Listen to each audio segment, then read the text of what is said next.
Hi, ഇന്ന് ഞാൻ സ്വീറ്റായിട്ടല്ല വന്നിരിക്കുന്നത്. എന്നൊരു ബ്രേക്ക്ഫാസ്റ്റോ ഡിന്നറിന് കഴിക്കാൻ എന്ത് വേണമെങ്കിലും ചെയ്യാം. അങ്ങനത്തെ ഒരു ഐറ്റമാണ് ചപ്പാത്തി, ഒരു സ്പെഷ്യൽ ചപ്പാത്തി.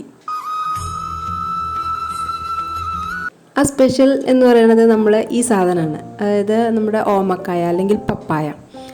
ഈ പപ്പായ നല്ല ഗ്രേറ്റ് ചെയ്തെടുത്തിട്ടുണ്ട് ഞാൻ. ഇനി അതിലേക്ക് കുറച്ച് ഇഞ്ചി ഇട്ടിട്ടുണ്ട്. അപ്പോൾ ഇതെന്തിനാ നിങ്ങൾ ആലോചിക്കും, അത് ഞാൻ പറഞ്ഞുതരാം എന്താ ചെയ്യേണ്ടതെന്ന് കേട്ടോ. അപ്പോൾ ഇഞ്ചി ഇട്ടിട്ടുണ്ട്, ഇത് കുറച്ച് സവോള ചോപ്പ് ചെയ്തിട്ട് അതിലിട്ടിട്ടുണ്ട്. കുറച്ച് മതി, വളരെ കുറച്ച് മതി. ഇനി നമുക്കിതിനൊന്ന് വഴറ്റിയെടുക്കണം, ഒന്ന് വേവിച്ചെടുക്കണം. വഴറ്റുക എന്ന് പറഞ്ഞാൽ പോരാ, ഒന്ന് വേവിക്കണം. ഇതിപ്പോൾ നല്ല ഗ്രേറ്റ് ചെയ്തുകൊണ്ട് പെട്ടെന്ന് തന്നെ വെന്ത് വരും.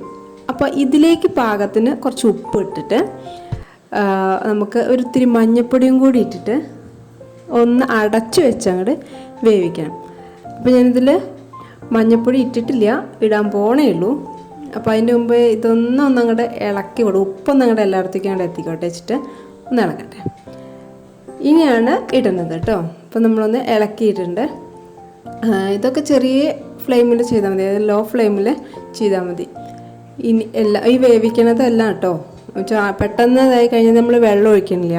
അപ്പോൾ ഈ ഓമക്കായുടെ വെള്ളത്തിൽ തന്നെയാണത്, പിന്നെ ആവിയും തട്ടിയിട്ടാണ് അത് വേവണത്. ഇതാ മഞ്ഞൾപ്പൊടിയും. ഇനി ഇതിനെ നമ്മൾ എന്ത് ചെയ്യണം, ഒന്ന് അടച്ചു വെച്ചങ്ങോട്ട് വേവിക്കണം. അപ്പോൾ ഇതാണ് നമ്മുടെ സ്പെഷ്യൽ ഐറ്റം എന്ന് പറയുന്നത്. അപ്പോൾ നിങ്ങൾക്ക് ചെയ്യുന്നതിന് നിങ്ങൾ വേറെ സാധനം കൊണ്ട് ഇങ്ങനെ ചെയ്തിട്ടുണ്ടാവും, അത് പറഞ്ഞാൽ നിങ്ങൾക്ക് പെട്ടെന്ന് മനസ്സിലാവുകയും ചെയ്യും എന്താണെന്നുള്ളത്. അതായത് നമ്മൾ ഉണ്ടാക്കാറില്ലേ, നമ്മുടെ ഉരുളൻകിഴങ്ങ് വെച്ചിട്ട് ആലു പൊറോട്ട ഉണ്ടാക്കാറില്ലേ, അതേപോലെ ഒരു സംഭവം തന്നെയാണിത്. ഇത് പക്ഷേ ആലു അല്ല എന്ന് മാത്രം. അതിന് പകരം നമ്മുടെ പപ്പായയാണ് എടുത്തിരിക്കുന്നത്. പച്ച പപ്പായ നല്ലോണം ഗ്രേറ്റ് ചെയ്തെടുത്തിരിക്കുകയാണ്.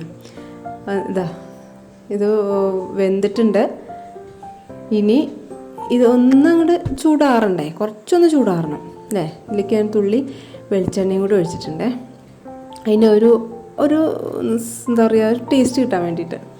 ശരിക്കും സത്യം പറഞ്ഞാൽ ഈ ഓമക്കായ്ക്ക് ഇങ്ങനെ പ്രത്യേകിച്ച് ടേസ്റ്റൊന്നുമില്ല, ഉരുളൻകിഴങ്ങിൻ്റെ അങ്ങനത്തെ ടേസ്റ്റൊന്നുമില്ല. ഒരു പച്ച തിന്നുമ്പോൾ ഒരു വേറൊരു എന്താ പറയുക, ടേസ്റ്റ് പറയാനൊന്നുമില്ല. നമുക്ക് ചെറിയ ലൈറ്റായിട്ടൊരു മധുരം പോലെ അതിനുണ്ടോ എന്നൊരു സംശയം. പഴുക്കുമ്പോഴാണല്ലോ നമുക്ക് സ്വാദായിട്ട് തിന്നാൻ പറ്റുന്നത്. പച്ചയ്ക്ക് പ്രത്യേകിച്ച് അങ്ങനെ ഒരു ഇതൊന്നുമില്ല.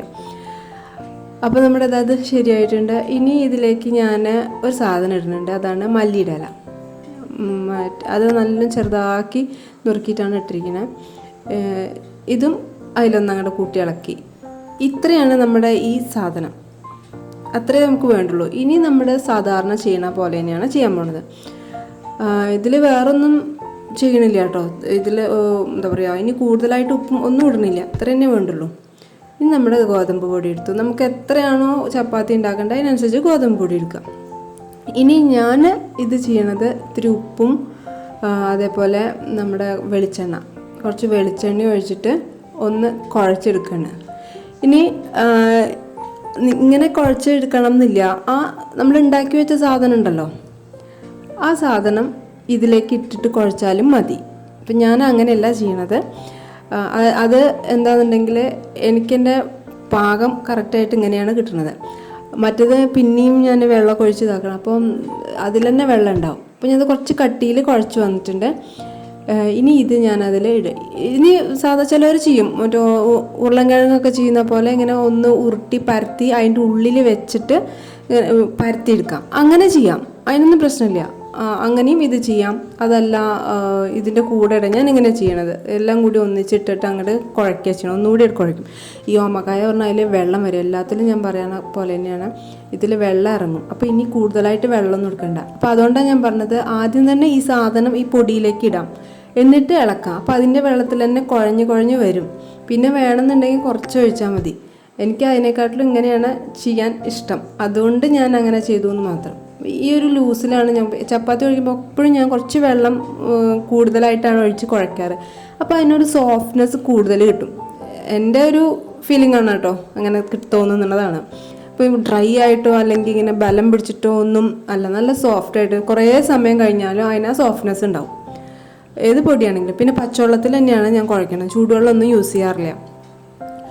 ഇനി നല്ല പൊടിയിൽ അങ്ങോട്ട് മുക്കി അങ്ങോട്ട് പരത്തി എടുത്തിട്ടുണ്ടെങ്കിൽ ഒരു പ്രശ്നമില്ല, ഒട്ടലും ഇല്ല, ഒന്നും ഉണ്ടാവില്ല. നല്ല സുഖമായിട്ട് ചെയ്യാനും പറ്റും.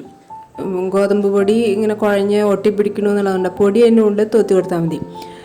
പൊടി ഇടയ്ക്ക് ഇങ്ങനെ ഇട്ട് കൊടുത്തിട്ടുണ്ടെങ്കിൽ ആ ഒട്ടൽ നിൽക്കും, മാറിപ്പോകുമല്ലോ. പിന്നെ എന്താ പറയുക, സോഫ്റ്റ് ആവും. വെള്ളം കുറച്ച് കൂടുതൽ നിൽക്കുകയാണെങ്കിൽ നമുക്ക് ചപ്പാത്തി സോഫ്റ്റായിട്ടാണ് കിട്ടുക. എനിക്ക് അങ്ങനെയാണ് കിട്ടാറ്. ഇപ്പോൾ രാവിലെ ഉണ്ടാക്കി വൈകുന്നേരം ആണെങ്കിലും അതിന് ആ സോഫ്റ്റ്നെസ് ഒന്നും പോവില്ല, കട്ടിയാവില്ല, ബലം പിടിക്കാറില്ല. അത് ഇതുകൊണ്ടാണെന്നാണ് ഞാൻ വിചാരിക്കുന്നത്. അല്ലാണ്ട് വേറെ ഒന്നും ചെയ്യണമെന്ന് വെച്ചാൽ വെള്ളം കുറച്ചിട്ടല്ല, ഞാൻ നല്ല ബലത്തിലല്ല ഞാൻ പൊടി കുഴച്ച് വെക്കാറ്. അപ്പോൾ അത് നന്നായിട്ട് പരത്തി എടുത്തിട്ടുണ്ട്. ഇനി നമുക്ക് ഇതൊന്ന് ചുട്ടെടുക്കുക. പാനിൽ ഒന്ന് ചുട്ടെടുക്കുക, അത്രേ വേണ്ടു പരിപാടി. അപ്പോൾ ഇതെങ്ങനെ വേണമെങ്കിലും നമുക്ക് കുഴച്ചെടുക്കാം. ഒരു ടേസ്റ്റി ചപ്പാത്തിയാണ്. എന്താ പറഞ്ഞിട്ടുണ്ടെങ്കിൽ സാധാരണ ചപ്പാത്തി കഴിക്കണ ആ ഒരു ടേസ്റ്റ് അല്ലല്ലോ ഇതിൽ സാധനങ്ങൾ വേറെ ഇടുമ്പോൾ ഉണ്ടാവുക. പല വെറൈറ്റികളും ചപ്പാത്തിയിൽ ഞാൻ പരീക്ഷിക്കാറുണ്ട്. അപ്പോൾ അതുപോലെ ഒന്ന് ഇത് നന്നായിട്ടുണ്ടെന്ന് പറഞ്ഞു എല്ലാവരും. അപ്പോൾ നിങ്ങൾക്കും കൂടി ഒന്ന് കാണിച്ചു തരാൻ വിചാരിച്ചു. അപ്പോൾ ഈ ചപ്പാത്തി ഒന്ന് ഉണ്ടാക്കി നോക്കൂ ഓമക്കായ കിട്ടുമ്പോൾ. Okay, thank you.